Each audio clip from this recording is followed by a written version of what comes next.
ஏன் ஆலியா இப்படி பண்ண உனக்கு எப்படி மனசு வந்துச்சு? நான் எத்தனை நாள் உன்னை நினைச்சு நினைச்சு அழுது இருக்கேன் தெரியுமா? எப்படி இருந்த நீ எப்படி மாறிட்ட? மாளிகை மாதிரி இருக்கிற இந்த வீட்டுல ராணி மாதிரி இருக்கிறத விட்டுட்டு ஜெயில போய் இருந்துட்டு வந்திருக்க. நீ இப்படி ஆனதுக்கு எந்த விதத்திலையும் நான் பொறுப்பாக முடியாது. ஏன்னா இதெல்லாம் நீ தெரிஞ்சே செஞ்ச தப்புதான். நீ ஜெயில இருந்து வந்ததுக்கு அப்புறம் நான் உன்னை அவுட் ஹவுஸ்ல கூட இருக்க கூடாதுன்னு சொன்னேன். அதுக்கு காரணம் என் தங்க என் கண்ணு முன்னாடியே கஷ்டப்படுறத என்னால பார்த்துட்டு இருக்க முடியாது. எத்தனையோ நாள் நீ சாப்பிட்டியா இல்லையான்னு தெரியாம உன்னை நினைச்சு நான் சாப்பிடாம பட்னி கிடந்திருக்கேன் தெரியுமா? எந்த கையால உன்னை அன்பா அரவணைச்சனோ அதே கையால எல்லார் முன்னாடியும் உன்னை அரைஞ்ச மனசை கல்லாக்கிட்டு உன்னை ஜெயிலுக்கும் அனுப்புனேன். முதல்ல ரொம்ப வருத்தப்பட்டேன். இருந்தாலும் என் மனசை சமாதானப்படுத்திக்கிட்டேன். உன்னை திருத்துறதுக்கு இதை தவிர வேற வழி இல்லைன்னு தோணுச்சு.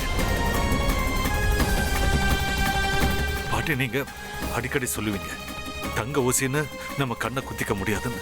ஆனா நான் கேட்காம குத்திக்கிட்டேன். அதான் கண்ணீருக்கு பதிலாக எனக்கு ரத்தம் வருது.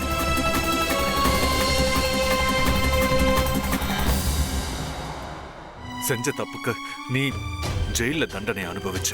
ஆனா அதே வலியையும் வேதனையையும் நான் வெளியே இருந்து அனுபவிச்சேன். திரும்பி வரும்போது நீ திருந்தி இருப்பேன்னு நான் நம்புறேன்.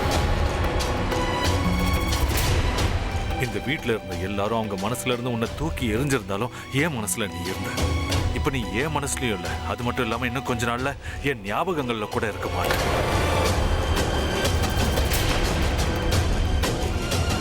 பிரக்யாவை கிட்னாப் பண்ணதுல இருந்து அம்முவை கொலை பண்ண வரைக்கும் பெருமையா வாக்குமூலம் கொடுத்தல. அதுக்காக நான் உன்னை எந்த ஜன்மத்திலையும் மன்னிக்கவே மாட்டேன். நீ ஒரு பொண்ணான்னு எனக்கு சந்தேகமா இருக்கா ஆலியா? அம்முவை பிரக்யாவோட தங்கச்சிய பார்த்த உன்னால அவளும் நம்மள மாதிரி ஒரு பொண்ணு தான் ஏன் நினைக்க முடியாம போச்சு? என் பெஸ்ட் ஃப்ரெண்ட் பிரபா அவளை கல்யாணம் பண்ணிக்கிறதா இருந்தா. அவளை தன்னோட வாழ்க்கைய நினைச்சிட்டு இருந்தா. ஆனா நீ என்ன பண்ண? அவனுக்கு இருந்த ஒரே சந்தோஷத்தை பறிச்சுட்ட. அண்ணா, நான் வாயால அண்ணனு கூப்பிடாத. உனக்கும் எனக்கும் எந்த உறவும் இல்லைன்னு அன்னைக்கு நீ சொன்ன. இன்னைக்கு நான் சொல்றேன், இனிமே உனக்கும் எனக்கும் எந்த உறவும் இல்லை.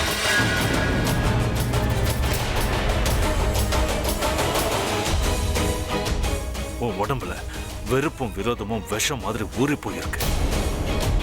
அதனால உனக்கு என்ன தண்டனை கொடுத்தாலும் தப்பே இல்லைன்னு எனக்கு தோணும்.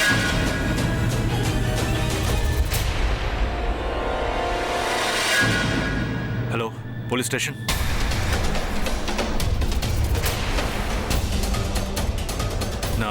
நான் தான் ராக் ஸ்டார் அபி பேசுறேன். என் வீட்டில் நானே ஒரு குற்றவாளியை வளர்த்து வச்சிருக்கேன்.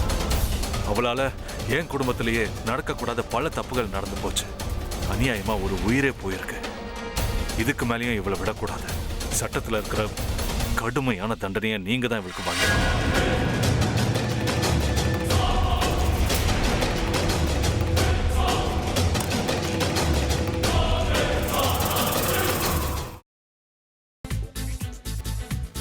புதினா போண்டா தேவையான பொருட்கள்: புதினா 1 கட்டு, பாசிப்பருப்பு 100 கிராம், துவரம் பருப்பு 50 கிராம், உளுத்தம் பருப்பு 2 தேக்கரண்டி, கடலை பருப்பு 2 தேக்கரண்டி, பச்சை மிளகாய் 2, இஞ்சி சிறு துண்டு, தேங்காய் துருவல் 1 கப், சீரகம் 1 தேக்கரண்டி, எண்ணெய் தேவையான அளவு, உப்பு தேவையான அளவு.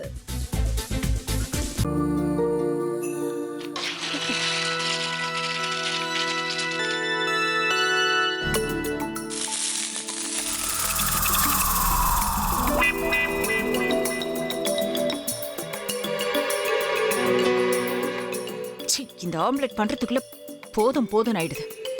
தவையோட ஒட்டிக்குது.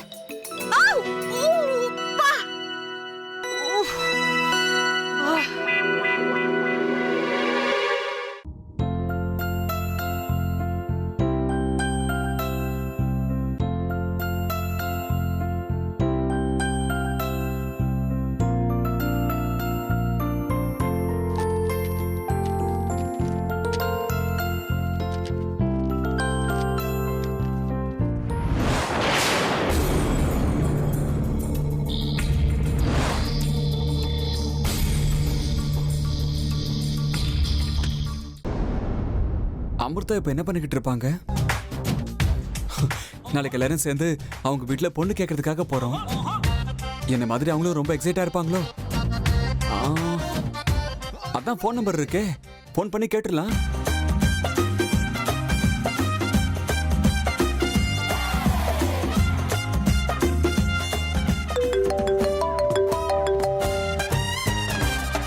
ஹலோ. ஆஹா, தேன் மாதிரி உங்க வாய்ஸ் ரொம்ப ஸ்வீட்டா இருக்குங்க.